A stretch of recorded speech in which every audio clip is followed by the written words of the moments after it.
मित्रों, आप सभी को मेरा नमस्कार। शुरू में मैं एक पद आपके लिए पढ़ूंगा और वो पद हमारे आज के जो टॉपिक है उससे संबंधित रखता है।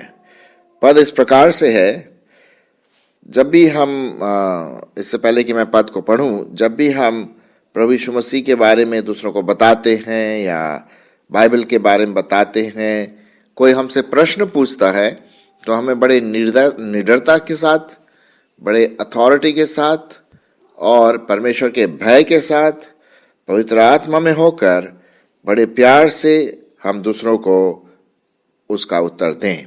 यहाँ पर इस प्रकार से लिखा हुआ है, पहला पत्रस 3:15, पर मसीह को प्रभु जानकर अपने अपने मन में पवित्र समझो, और जो कोई तुमसे तुम्हारी आशा के विषय में कुछ पूछे तो उसे उत्तर देने के लिए सर्वदा तैयार रहो, पर नम्रता और भय के साथ।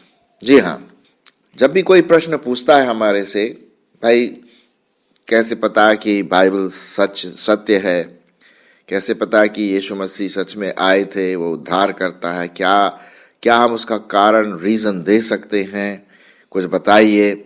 तो हमें बड़े धैर्य के साथ, बड़ी नम्रता के साथ और परमेश्वर के भय में होकर के परमेश्वर का वचन दे, क्योंकि ये सत्य वचन है।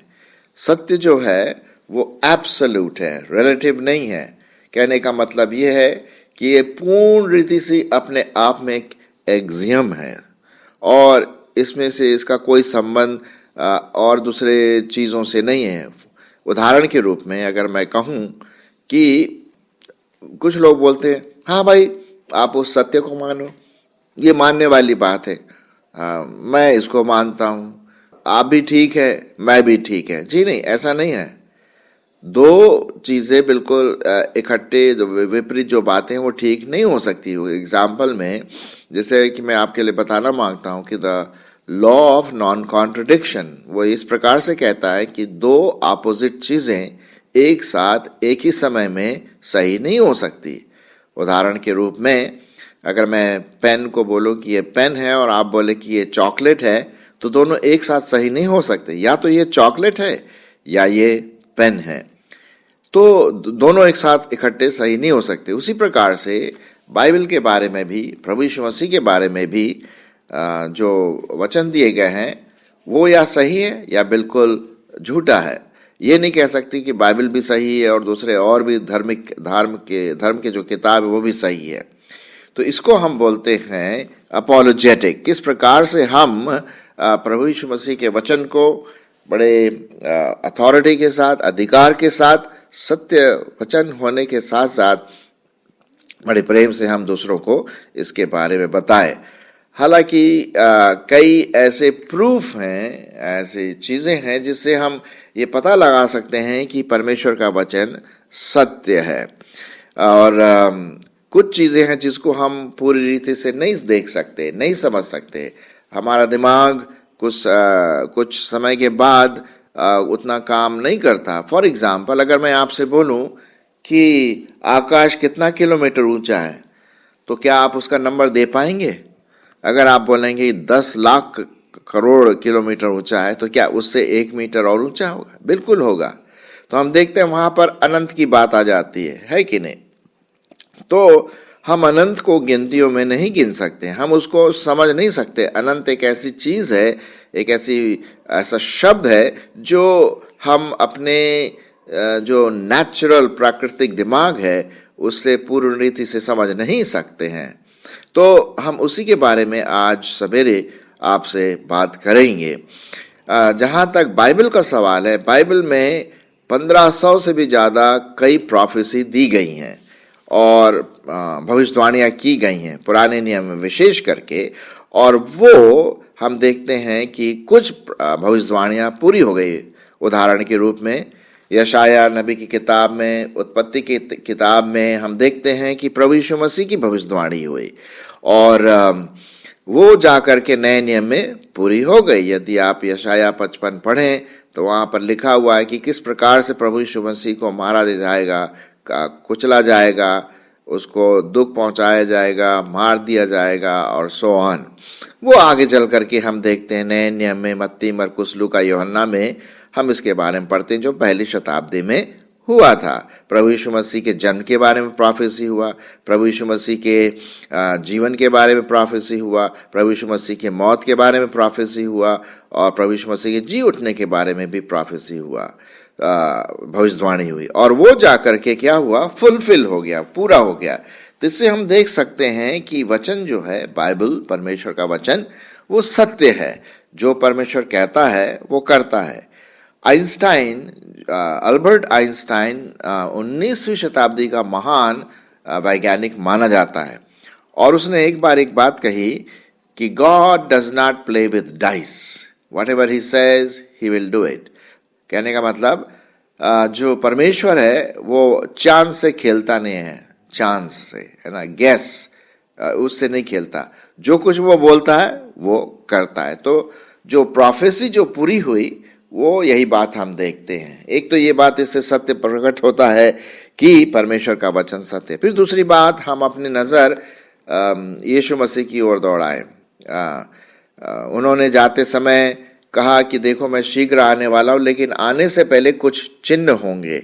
जो मत्ती रचित सुसमाचार उसके 24 और 25 में दिया हुआ है कि प्रभु यीशु मसीह के दूसरे आगमन से पहले भूईडोल होगा, लोग एक दूसरे के विरोधी होंगे और देश देश पर चढ़ाई करेगा, हर व्यक्ति शांति शांति की बात करेगा लेकिन कहीं पर कोई शांति नहीं है। पाप बहुत बढ़ जाएगा, लोग लोभी हो जाएंगे, ग्रीडी हो जाएंगे, हत्या, ये तामझाम सब जो चीज़ें होती हैं वो होगा। आज हमारे समाज में क्या हो रहा है आप देख रहे हैं, आपके सामने ये बात है। और एक और बात लिखा हुआ है कि 666 उसका आगमन होगा, जिसे हम कहते हैं जो परमेश्वर के विरोधी हैं, मसीही विरोधी या एंटी क्राइस्ट, वो प्रकाशित वाक्य में दिया गया है। आज आप देख रहे हैं कि 666 कई वस्तु में छप के आ चुका हुआ है और जो बार कोड है उसमें भी 666 का नंबर आया हुआ है। तो हम देखते हैं ये प्रोफेसीज जो हैं, भविष्यवाणियाँ परमेश्वर के वचन के अनुसार पूरी हो रही हैं। फिर हम इतिहास की ओर नज़र दौड़ाते हैं तो आपने देखा होगा जो शब्द हम इस्तेमाल करते हैं AD एंड BC। BC का मतलब है बिफोर क्राइस्ट, यीशु से पहले, और AD का मतलब है यीशु मसीह के समय से जो नया साल शुरू होता है। आज हम कौन सा ईयर मना रहे हैं? 2025।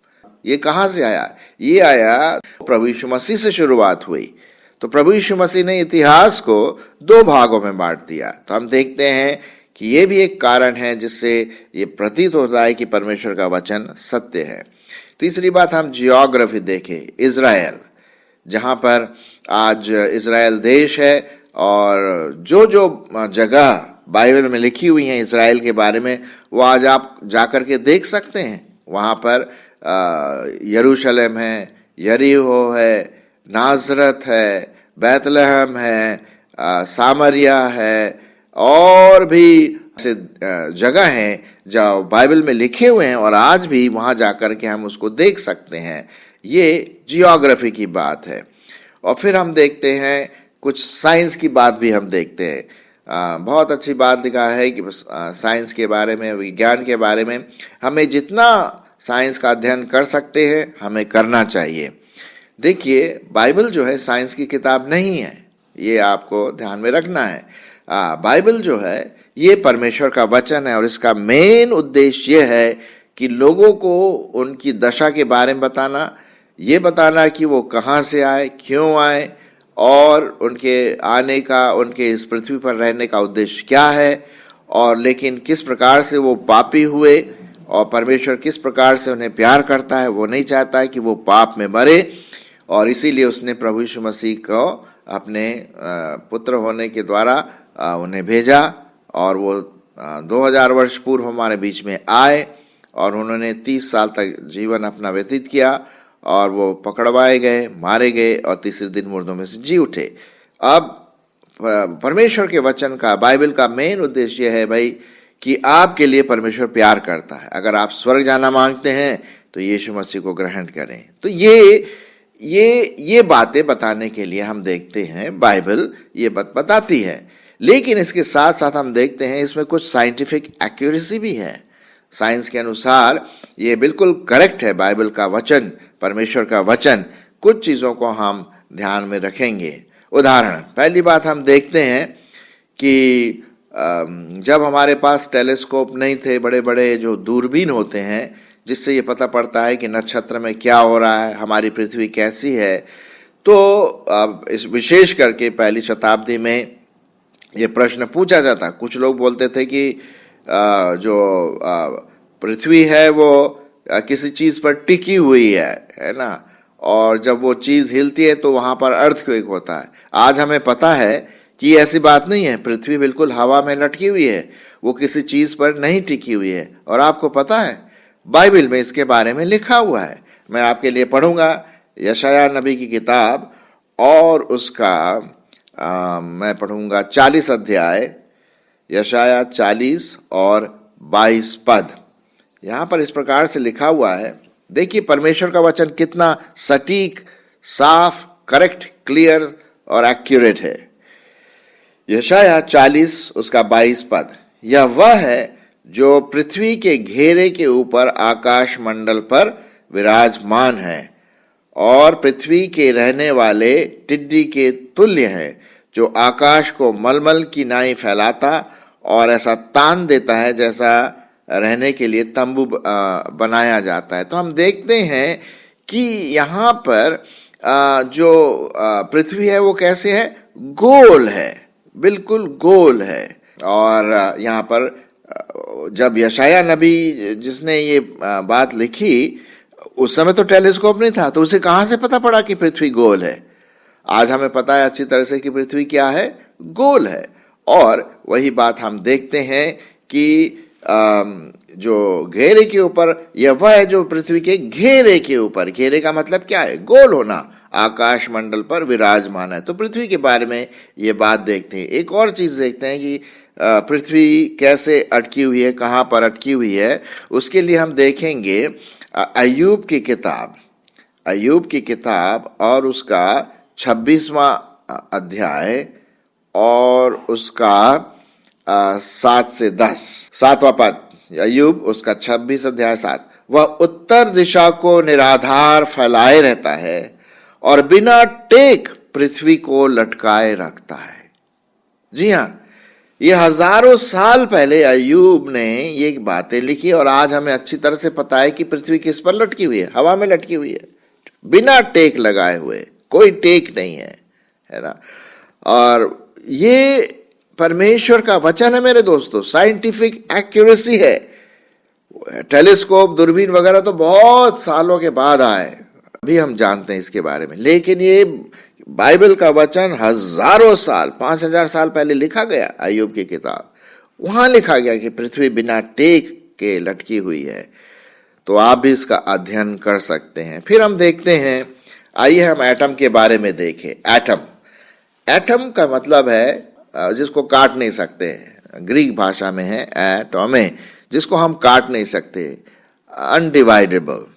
ये शब्द दिया अर्ली साइंटिस्ट लोगों ने पहली शताब्दी में, क्योंकि जो एटम जो था वो सबसे छोटा अणु था, छोटा अणु, वो इतना छोटा था कि उसको हम डिवाइड नहीं कर सकते थे, इसीलिए उसका नाम एटम दिया। इसका मतलब है जो डिवाइड नहीं कर सकते। लेकिन एटम के सेंटर में क्या है, न्यूक्लियस है ना, जहां पर न्यूट्रॉन और प्रोटॉन होते हैं।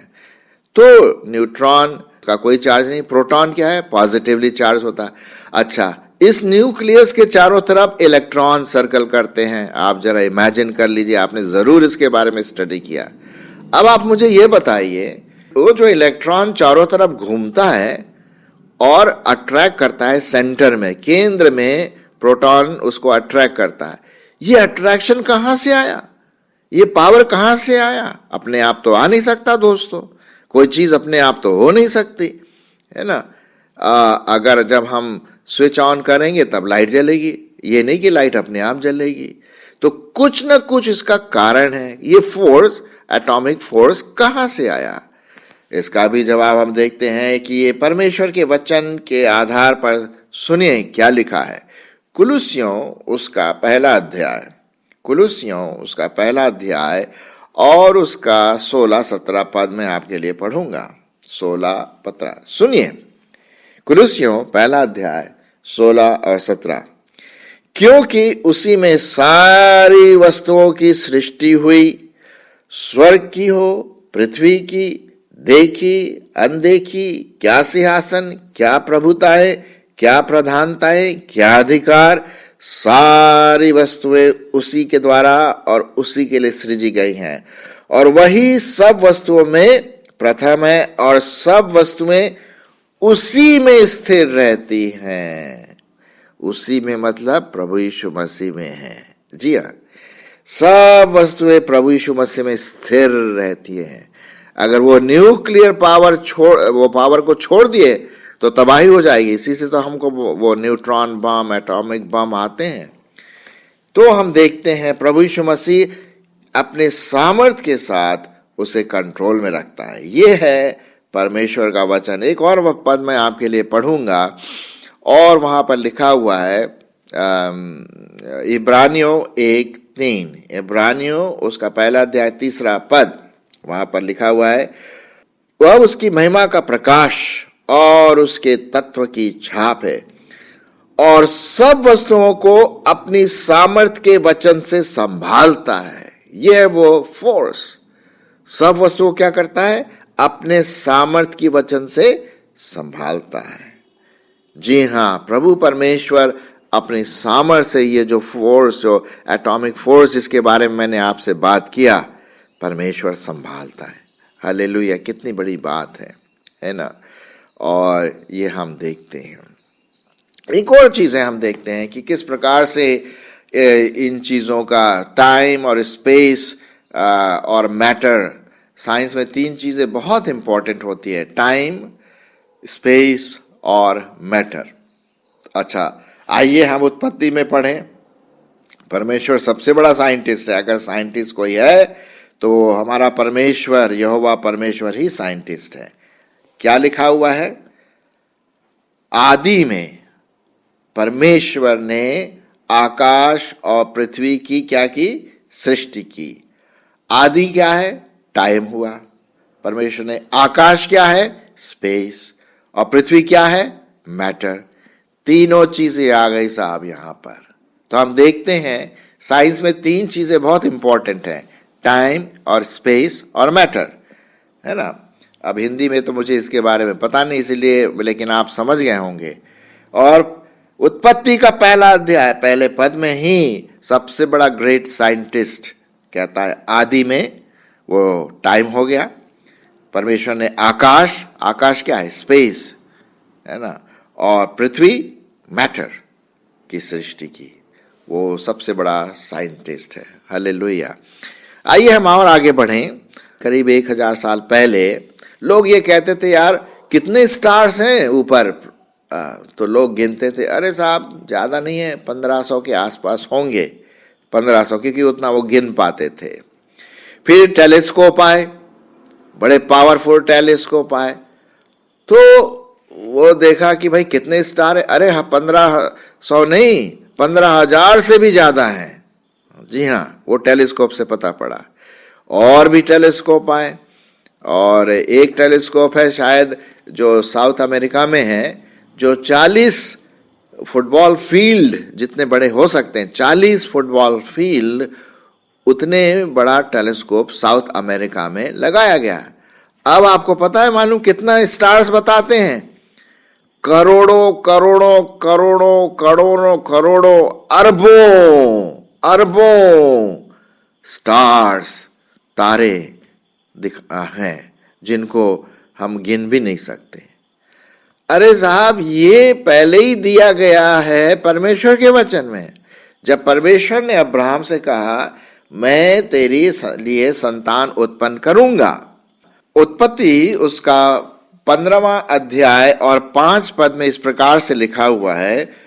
जब अब्राहम ने थोड़ा सा डाउट किया कि प्रभु मेरे पास तो एक भी पुत्र नहीं है, आप अनगिनत पुत्रों की बात कर रहे हैं। तब उसने उसको बाहर ले जाकर कहा, आकाश की ओर दृष्टि करके तारागण को गिन, क्या तू उनको गिन सकता है?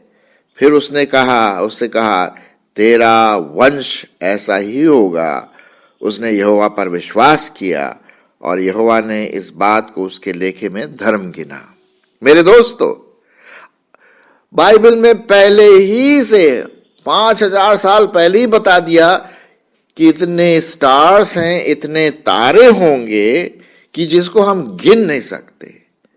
आज मॉडर्न टेलीस्कोप की वजह से हम जानते हैं कि billions billions crore crore stars ऊपर आकाश में हैं, तारे हैं, हम नहीं गिन सकते। परमेश्वर का वचन देखिए, साइंटिफिकली बिल्कुल एक्यूरेट है। ये परमेश्वर का वचन है। जी हाँ, जो वो बोलता है वो करता है। इसीलिए आपको और मुझको बहुत होशियार रहना है परमेश्वर के वचन को जब हम पढ़ते हैं।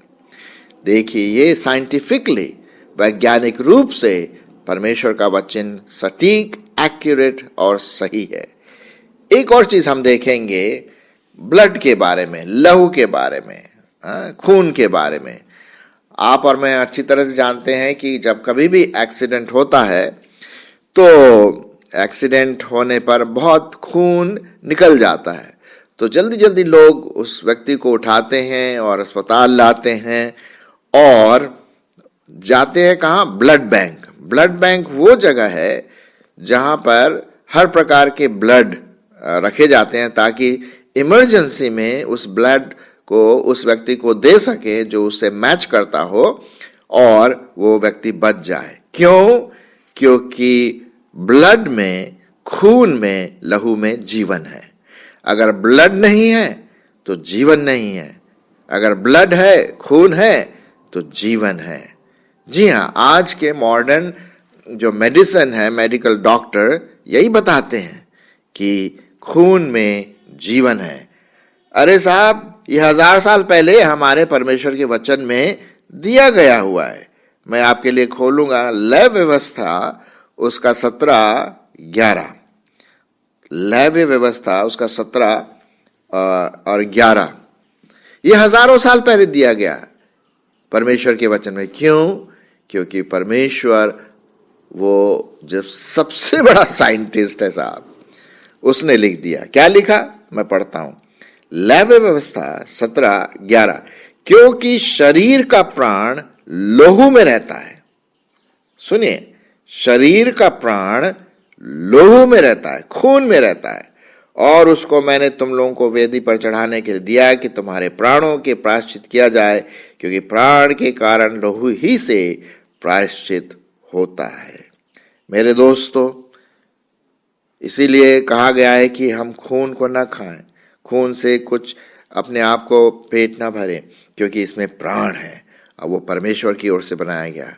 आज मॉडर्न साइंस ये बताती है कि खून में प्राण पाया जाता है। कितनी अच्छी बात है, हमारा परमेश्वर कितना बड़ा महान महान साइंटिस्ट हुआ है। मेरे दोस्तों, हमने कई बातों को देखा, साइंस के अनुसार, जियोग्राफी के अनुसार, इतिहास के अनुसार, फुलफिल प्रोफेसी या जो वाणियां हुई उसके द्वारा ये बताया गया कि ये वचन जो है ये सिर्फ कथा कहानी नहीं है, इसमें ढेर सारे तथ्य पाए जाते हैं, सत्य तथ्य पाए जाते हैं, फैक्ट्स पाए जाते हैं जो हजारों साल पहले लिखे हुए हैं। आज हम इसे डिस्कवर कर रहे हैं। एक और हम देखेंगे और वो ये है कि हाइड्रोजन साइकिल, जिसे हम कहते हैं पानी का साइकिल। आप जानते हैं कि जब गर्मी पड़ती है तो क्या होता है, पानी नदी नालों से, तालाबों से सूख जाता है और गर्मी की वजह से वो भाप बन करके ऊपर उड़ जाता है, और उसके बाद जब वो उड़ जाता है ऊपर तो ठंडी हवा प्राप्त हो करके वो फिर बादल में बदल जाता है और फिर वो बरसने लगता है। वही पानी जो भाप बन के ऊपर उड़ जाता है वो बरसता है, और बरसने के बाद नाली से, नदी से, तालाब से हो करके वो समुद्र में जा मिलता है ना। फिर वो समुद्र से फिर समर आया आपका, फिर वो सूरज गर्म हुआ और समुद्र से फिर वो पानी ऊपर गया, नदियों से पानी फिर ऊपर जाता है, फिर वो ठंडा होता है, फिर बादल बन के फिर बरसता है। इस तरह से हजारों साल से ये चला आ रहा। पानी वही पानी है, और कहीं से पानी नहीं आ रहा। हम वही पानी इस्तेमाल करते हैं, जो आपके बाप दादों ने पानी इस्तेमाल किया, वही पानी आज हम और आप इस्तेमाल कर रहे हैं। उसमें कोई एडिशन नहीं है। मेरे दोस्तों, ये परमेश्वर के वचन में लिखा हुआ है। अगर हम पढ़ें सबोपदेशक और उसका पहला अध्याय, सबोपदेशक और उसका पहला अध्याय 1 और उसका 7वां पद सुनिए। यह हाइड्रोजन साइकिल के बारे में परमेश्वर के वचन में लिखा गया है। सुनिए, वायु दक्षिण की ओर बहती है और उत्तर की ओर घूमती है। वह घूमती और बहती रहती है और अपने चक्करों में लौट आती है। सब नदियां समुद्र में जा मिलती है, तो भी समुद्र भर नहीं जाता। जिस स्थान से नदियां निकलती है उधर ही को वे फिर लौट जाती है। वही है, नदियां समुद्र भर जाता है पानी से, और उसके बाद भाप बन करके गर्मी से ऊपर उठता है, बादल बनता है, पानी भर के फिर नीचे आता है, फिर नदियां भर जाती हैं, समुद्र भर जाता है, फिर वो भाप बढ़ता चला जाता है। तो हम देखते हैं यहाँ पर मेरे दोस्तों कि किस प्रकार से परमेश्वर का वचन सत्य है, अडिग है और परफेक्ट है, एब्सोल्यूट है और पूर्ण है। हमें इस पर विश्वास करना चाहिए, है ना। यह है परमेश्वर का वचन जो अटल है। प्रभु यीशु मसीह ने क्या कहा? सारी पृथ्वी टल जाएंगी लेकिन मेरा वचन कभी नहीं टलेगा। यीशु मसीह ने क्या कहा? मार्ग, सत्य और जीवन मैं हूं, बिना मेरे द्वारा कोई पिता के पास नहीं पहुंच सकता। मेरे दोस्तों, हम देखते हैं वचन जो लिखा हुआ है ये ऑर्डिनरी वचन नहीं है। ये पवित्र आत्मा के प्रेरणा से लिखा गया है। पवित्र आत्मा जो अपने लोगों को उभारता है और उसके उभारे जाने से ही लिखा गया है। ये ऑर्डिनरी वचन नहीं है, ये परमेश्वर का वचन है। क्या लिखा है? पवित्र शास्त्र परमेश्वर की प्रेरणा से रचा गया है, समझाने, बुझाने और सुधारने और धर्म की शिक्षा के लिए लाभदायक है। हालांकि जैसे मैंने शुरुआत में कहा, ये साइंटिफिक किताब नहीं है, ये जियोग्राफी की किताब नहीं है या हिस्ट्री किताब नहीं, लेकिन इसमें ये सब चीज़ें दी गई हैं। आज हम चारों तरफ देखते हैं, जो चीज़ें हमारे सामने हैं वो ऑलरेडी बाइबल में दिया गया है, और इससे ये सिद्ध होता है कि ये परमेश्वर का वचन। हम इसके बारे में दूसरों को बताएं, दूसरों से इसके बारे में बातचीत करें कि भाई साहब, बहन, अंकल, आंटी, आप इस वचन पर विश्वास करिए, क्योंकि परमेश्वर इस पर आशीष देगा आपके वचन को सुनने के द्वारा। और आप जब दूसरों को बताएंगे, आशा है कि आपका खुद का विश्वास और पक्का हो जाएगा। अरे यार, ये सचमुच में वचन परमेश्वर का है, मैं इसको और खाऊंगा। खाने का मतलब है इसको पढ़ूंगा, मनन करूंगा, क्योंकि ये सत्य वचन है। परमेश्वर इसमें आपकी अगुवाई करे।